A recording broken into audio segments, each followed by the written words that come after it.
Olá, sou Sônia Santos e vim conversar com vocês sobre a psicologia da meditação. Incrível em perceber a cada dia mais a meditação como uma ferramenta poderosa no tratamento da saúde física, mental e emocional e também na aplicação dessas técnicas em outras áreas da vida, como administração, direito, educação e muitas outras. A meditação vem a cada dia mais revolucionando a ciência e o campo de possibilidades de uso dela como uma ferramenta, no tratamento da saúde física, mental e emocional.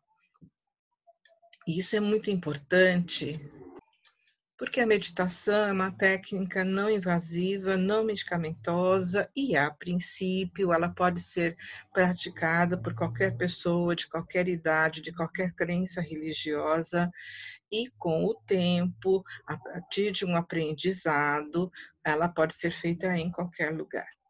Nós temos aquelas chamadas pausas atencionais, como saborear um café, uma bala, ou o próprio a hora do almoço, o café da manhã, mas isso são pausas que a gente vai desenvolvendo e aprendendo sobre a importância delas ao longo do dia, mas que não são meditação em si. As práticas meditativas, elas têm sim uma série de regras, como sentar-se numa postura ereta, consciente, uma respiração pelas narinas, enfim, uma série de condições, entre aspas, para que a gente possa alcançar os benefícios que a meditação oferece e que são empiricamente comprovados. Quando John Kabat-Zinn começou a pesquisar, a busca dele era os efeitos da prática que ele aprendeu, a chamata, para pacientes com dores crônicas internados e diferentes diagnósticos. Depois de um tempo de pesquisa, ele percebeu que os resultados iam muito além do que ele mesmo imaginava, como controle da dor, gestão emocional, melhora na relação entre médicos e pacientes, diminuição da dosagem de medicamento, entre outros fatores importantes. A partir daí, surgiu o programa, então, de Mind-Based Stress Reduction, e outros programas ao longo desses últimos anos têm surgido para tratar traumas, para tratar câncer, para tratar a cognição, enfim. Muitos cientistas partiram para outras áreas ao perceber, entre outros fatores, que a prática da meditação regular, ela chega a ponto de mudar a estrutura cerebral. Isso desenvolveu, então, o conceito, a percepção de que o nosso cérebro é neuroplástico. Agora, até pesquisas têm sido realizadas para perceber se o uso da mindfulness pode ajudar pessoas que estão com processos de demência ou doenças ligadas à senilidade e assim por diante. Sabemos que até as crianças podem meditar e o resultado nas escolas são comprovados, desde o aumento da inteligência cognitiva, a melhora no relacionamento entre os alunos, dos alunos com os professores. Alguns estudos demonstram até mesmo a diminuição do bullying e do uso de drogas. Dentro das empresas, a mindfulness, a partir do momento que ela ajuda a desenvolver foco, atenção plena e concentração, também melhora o desempenho profissional e o relacionamento entre as pessoas. O mais interessante é que a mindfulness ela tem origem secular budista, mas em nenhum momento de sua prática se está se falando do budismo como uma religião. Ela é ensinada nos templos, tanto para leigos como para laicos e noviços, como o primeiro nível de uma prática meditativa que quem vai se desenvolver dentro do estudo da filosofia, da psicologia ou da religião budista precisa aprender. Mas ela é uma prática evolutiva. A partir dela, outras práticas ao longo dos anos vão sendo ensinadas. O que os monges já sabiam é que quem pratica meditação naturalmente se torna uma pessoa mais compassiva, mais paciente, mais tolerante. E isso leva à prática do segundo nível, que é conhecida como Metta Bhavana, bondade amorosa, ou a prática do Toglen, que é dar e receber. Hoje, essas práticas também estão sendo pesquisadas, não só mais a mindfulness, mas também essas outras duas práticas ligadas ao ato da compaixão. E isso é muito importante. Por quê? Porque nós conseguimos aprender a importância do desenvolvimento humano, do olhar para o sofrimento do outro e também para o olhar do meu próprio sofrimento. E com isso surgiram então novas técnicas, novas ferramentas aliadas à mindfulness, elas andam juntas, porque eu dependo de uma para entender melhor o funcionamento da outra e poder então aplicar as duas para o benefício no tratamento de problemas de saúde. Então, nós temos agora a Mindfulness Self-Compassion, que é o autocuidado, a importância de ser autocompassivo, e ser autocompassivo não é ser autopiedoso, não é alimentar o eu crítico, não é alimentar o autojulgamento, e também não está tão relacionado assim com a autoestima, ela vai muito além da autoestima. O autocuidado nos faz entender três aspectos importantes: a importância da bondade amorosa ou gentileza adorável para comigo mesmo, e isso não é se tornar vaidoso ou piedoso consigo mesmo, não é esse nível. A importância de conhecer eu sofro e toda a humanidade sofre. Todos os seres têm algum tipo de sofrimento, e sem julgar nem criticar, mas apenas reconhecendo que eu não sou a única pessoa que sofre no mundo e que todos nós temos uma história. Isso é chamado dentro da Self-Compassion como humanidade compartilhada. E isso é importante, isso nos ajuda a ter ground, a ter o pé no chão para compreender o que eu estou passando e que eu não estou sozinha nesse sofrimento. E também, lógico, a mindfulness. Desenvolver foco, atenção plena e consciência para poder entender o que está acontecendo comigo no momento presente, quais são as raízes do meu sofrimento e como eu posso lidar melhor com isso, com clareza mental, com discernimento, com paciência, com tolerância, entendendo de onde o meu sofrimento veio, para então poder transformá-lo, aceitá-lo ou até renunciar a ele, de acordo com o tipo de sofrimento que eu tenho, dentro do que é possível ser feito, de modo a alcançar um nível de bem-estar e felicidade que é possível, sim, apesar de estar com aquele sofrimento, apesar de não conseguir talvez resolver aquela situação. Depois também surgiu com o tempo o trabalho do Paul Gilbert, que é a terapia focada na compaixão. E também tem outras técnicas, como a Mindfulness-Based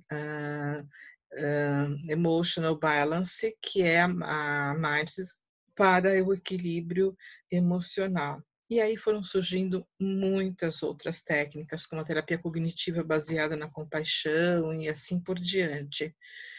É interessante notar como a ciência encontrou ferramentas que nós podemos usar em consultório, no set terapêutico, numa sala de aula, num grupo na empresa ou mesmo de forma individual, e que promove benefícios que a ciência consegue comprovar e que são duradouros a partir do momento que eu mantenho a minha disciplina, o meu compromisso, a minha persistência, o meu esforço correto. Agora, existe uma falácia, sim, que é importante salientar, de que qualquer pessoa pode meditar.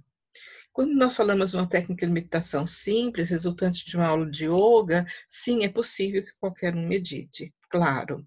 Porém, quando eu estou falando do uso das ferramentas baseadas na meditação, mindfulness e compaixão, eu tenho que ter a delicadeza de conhecer todos os envolvimentos possíveis dessa prática dentro dessa pessoa.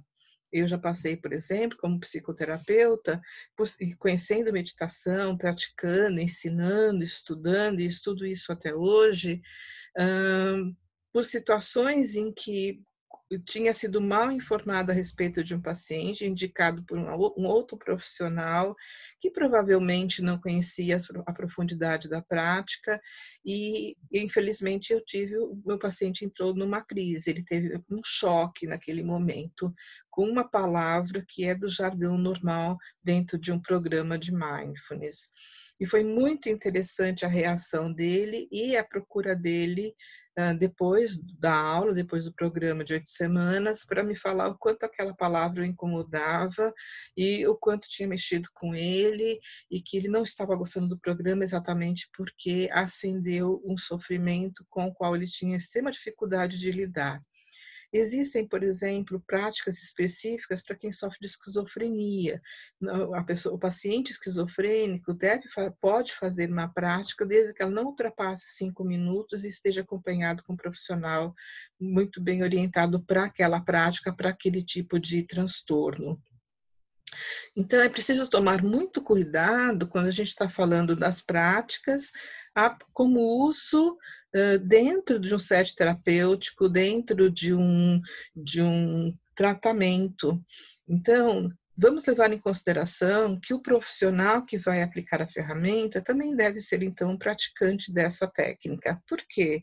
Porque ele precisa perceber quais são as nuances, as sutilezas, as dificuldades, não só aquelas que já estão descritas dentro do Abhidharma, que é o livro de psicologia budista, que são escritos em diversos livros de muitos professores famosos e importantes na área da meditação e que são cientistas e que pesquisam e que já descreveram, que são chamados os obstáculos da mindfulness, como lassidão, torpor, preguiça, dúvida, desejos sensoriais, entre outras, e que tem antídotos adequados para cada uma delas. Isso já está escrito, mas se eu não passar pela situação, dificilmente eu vou conseguir entender o que meu paciente está querendo dizer.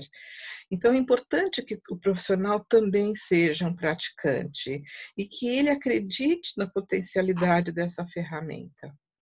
Nesse momento, eu tenho um grupo que está terminando um programa de 8 semanas de Mindfulness, Self-Compassion, todas são psicólogas, e o mais interessante é o que elas estão percebendo nelas, como elas estão se autocuidando nesses tempos difíceis da pandemia, com a série, cada uma com a sua história, obviamente, mas em comum a diminuição do número de atendimentos, o atendimento online, os fatores de risco, e elas perceberam como esse autocuidado também seria importante de ser passado para os seus próprios pacientes.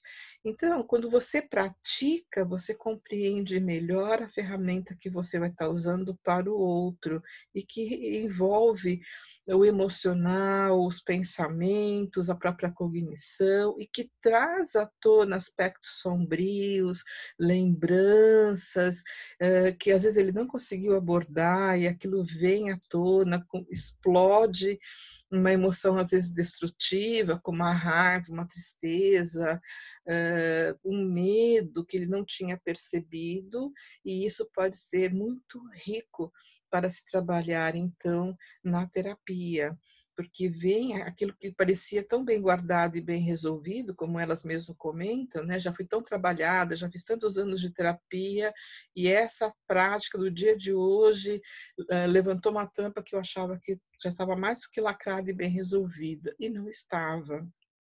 Então, isso aumenta e melhora a qualidade do nosso atendimento como profissionais, né? Vamos ter, então, aquele material rico de conteúdo para podermos trabalhar e resolver, ajudar, colaborar de alguma maneira para a cura do paciente. Desta forma, eu venho aqui, então, salientar que a meditação saiu do campo de templos, de igrejas ou de grupos num parque, porque é gostoso, porque é bom, porque relaxa. Para quem busca a meditação como uma prática espiritual, principalmente para as pessoas que são de uma prática espiritual mais oriental, como o budismo, o yoga, então estão buscando a meditação como um caminho de desenvolvimento espiritual, a meditação entrou nos centros de Stanford, de Harvard, do Wisconsin, e tem trazido informações que vão muito além do que os antigos praticantes acredito que imaginavam, né? Hoje, não é só a neuroplasticidade do cérebro que foi salientada, nós não, né? Os cientistas já conseguiram, por exemplo, descobrir que o cérebro tem uma parte importante chamada procuneus, que é responsável pelo desenvolvimento da rede neural ligado à felicidade e bem-estar. Assim como a gente tem a amígdala, que é aquele centro bem no meio do cérebro, que é responsável pelas nossas emoções, principalmente no sistema de sobrevivência, lutar, fugir ou se esconder, a procuneus já leva para o outro lado, que é a felicidade e o bem-estar. Então, quantas descobertas se fez a partir de 1970? Elas são inúmeras. Quantas aplicações nós temos para meditação em todas as áreas? Inúmeras. Aonde esse caminho vai nos levar? Impossível saber. Sua Santidade o Dalai Lama pediu para Paul e Eve Ekman, pai e filha cientistas, que estudassem a importância das emoções. Dentro da psicologia budista, nós temos 3 emoções conhecidas como 3 emoções destrutivas, que são raízes para 84 mil tipos de emoções, que é a raiva, o ódio, a intolerância, é uma, apego ou aversão, a segunda, e a terceira, a ignorância.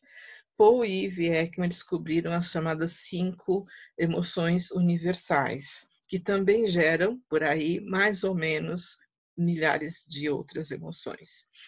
Então, esse estudo mostrou quanto as emoções definem a nossa vida. E as práticas meditativas nos ajudam justamente a gerir melhor, a controlar melhor, regular melhor as nossas emoções. E isso é significativo, porque transforma os relacionamentos, tanto profissionais como pessoais, como familiares. Pense numa pessoa que é dominada pela raiva. Que tipo de escolhas ela faz? Que tipo de metas ela busca, a forma como ela quer realizar as suas metas, como ela lida com as dificuldades do outro.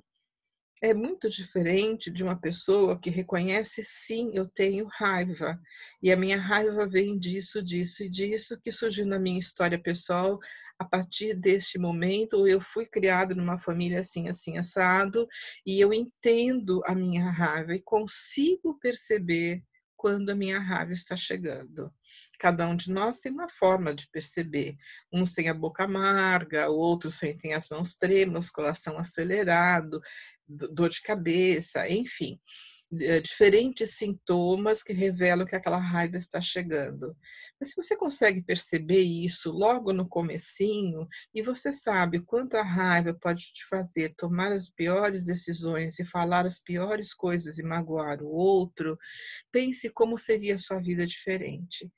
A prática da meditação torna-se assim de importância, de um hábito tão importante quanto escovar os dentes, ou alimentar-se naquele horário, ou dormir aquela quantidade de horas todos os dias, enfim, todos nós podemos encontrar nas 24 horas do dia um momento que eu vou tirar para mim. E se essa prática que eu vou tirar para mim for muito bem orientada, sinalizada por um orientador, por um professor, por um profissional, que vai ver uma prática que seja boa para o tipo de pessoa que você é, para aquilo que você precisa trabalhar em você, para o tipo de personalidade que você tem, se você é introvertido, as sentadas em silêncio são muito mais fáceis, se você for uma pessoa extrovertida, plugada no 220, na meditação dinâmica pode ser muito mais fácil. Então ele vai adaptar a técnica para você, você vai poder passar para o seu professor de meditação tudo que você está sentindo, tudo que você está percebendo, todos os incômodos. Às vezes as pessoas passam a sonhar mais, às vezes as pessoas saem até mais angustiadas, sim, porque ficaram ali com aquela sensação de que perderam tempo, que não está fluindo, que não está tendo benefício algum. Tem pessoas que são muito imediatistas, fazem 3 ou 4 dias e já acham que tem que ter benefício, que já tem que perceber. E às vezes para algumas pessoas sim, 3, 4 dias de meditação e ela já sente a diferença. Mas tem pessoas com 3, 4 dias de meditação não sentiu nada. Então o bom professor, ele vai poder orientar, adaptar, ajustar, ver o período do dia. Talvez você não esteja fazendo no melhor período do dia para você. Talvez a quantidade de tempo que você determinou ainda não seja adequado para você. Eu posso começar com 5 minutos, eu posso começar com 20 minutos, tudo depende e tudo tem que ser ajustado. Se você for persistente, disciplinado, bem orientado, com o esforço correto, com certeza você vai ter benefícios, porque esses benefícios não são falácias, esses benefícios não são placebos, eles são empiricamente comprovados. E grandes cientistas deixaram seu nome registrados, fundamentando a importância da meditação. Eu quero hoje encerrar essa nossa conversa, estou aqui à disposição de vocês. Eu estudo, pratico, ensino meditação, filosofia budista, psicologia contemplativa há 25 anos. Sou discípula de Geshe Pende, que é professor de psicologia contemplativa na Universidade de Emory. Tive a oportunidade de estudar com a Ivy Ekman, então eu amo esse assunto, pratico no consultório, incentivo a prática no consultório com os meus pacientes e com os meus alunos, porque eu realmente acredito, é uma questão de acreditar que a meditação mindfulness, a compaixão e todas as outras que vêm dela, né? Porque depois da Metabhavana a gente tem a Vipassana, chamada meditação do insight. Quando eu já desenvolvi foco, já desenvolvi a compaixão, eu posso usar a minha mente para então desenvolver a sabedoria do insight, enxergar a realidade como ela realmente é, livre dos meus conceitos, dos meus julgamentos, do meu eu crítico. E até aí qualquer pessoa pode aprender. Basta ter um professor, um orientador que vai te encaminhando as técnicas à medida que você vai mostrando o seu desenvolvimento. Depois, a partir do momento que você se torna, então, um budista iniciado, você pode aprender a Mahamudra ou a Dzogchen, depende da escola do budismo que você estiver feito, se você tiver feito a sua iniciação e do seu professor. Então, veja, isso é um caminho para a vida. Eu tive o prazer de ser iniciada em Mahamudra por Kalu Rinpoche, quando ele esteve no Brasil, e sigo meu caminho estudando. Sei da importância da meditação e incentivo a todos a praticá-la. Meditação não é mais uma coisa puramente mística, não precisa de vela acesa, não precisa de incenso, você pode até pôr para preparar um ambiente e ter aquela sensação que você acredita que é importante para você. Mas a meditação com essa conotação de bem-estar, qualidade de vida, busca por uma felicidade genuína, não precisa de nada disso. Você pode estar sentada numa almofada gostosa, num ambiente gostoso, você pode sentar numa praça, você pode fechar os olhos por 5 minutos na cadeira do seu escritório e conseguir fazer uma prática. Tudo depende do que você precisa, da orientação que você vai receber, e se você fizer direitinho, você vai perceber os benefícios. A ressonância magnética do cérebro dos monges mostra perfeitamente que o cérebro deles é diferente do nosso. Lógico, são monges com milhares de horas de meditação, mas com 8 semanas de prática, o nosso cérebro já começa a mudar. E isso fica para um outro dia, tá bom? Eu sou proprietária da Ser Atento Mindfulness Brasil. Nós estamos começando uma formação integrativa de mindfulness e compaixão para pessoas que querem praticar a mindfulness e compaixão no atendimento terapêutico ou na educação ou dentro da empresa, de uma forma bem embasada, com técnicas científicas comprovadas, programas, de forma que você possa aprender a mindfulness realmente com fundamentação e possa conhecer as nuances que estão por detrás, como aplicar para transtornos, como aplicar para pacientes internados, como aplicar para crianças e para que a gente tenha mais e mais e mais pessoas levando isso para mais e mais lugares, de uma forma que não impede que o outro ser tenha a crença que ele tiver, pelo contrário, vai ajudá-lo muito a desenvolver um coping positivo em relação à sua própria crença religiosa, em relação com a vida, e mais praticantes para a gente poder mudar esse mundo, principalmente agora que nós estamos vivendo esses tempos difíceis. Eu estou aqui, vocês podem entrar em contato comigo, podem comentar se gostaram, se não gostaram, se desejam mais informações específicas em algum campo, que eu vou ter o enorme prazer de preparar para vocês, então, posteriormente, um outro vídeo. Até a próxima.